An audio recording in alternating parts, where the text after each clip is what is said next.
I'm Curtis Aitchison. I've been a driller with Keller since 2008. We do a lot of different drilling applications. Every job you go to, you're doing something different.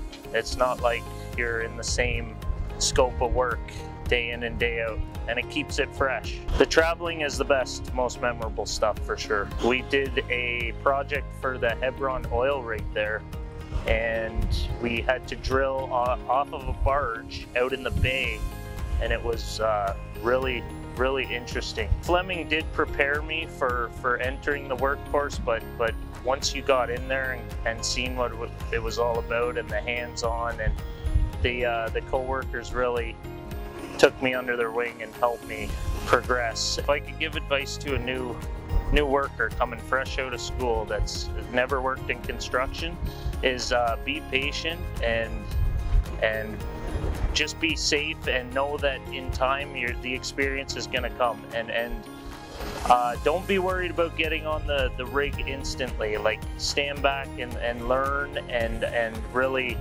get some experience, and your time will come. With quality, then you will get the quantity.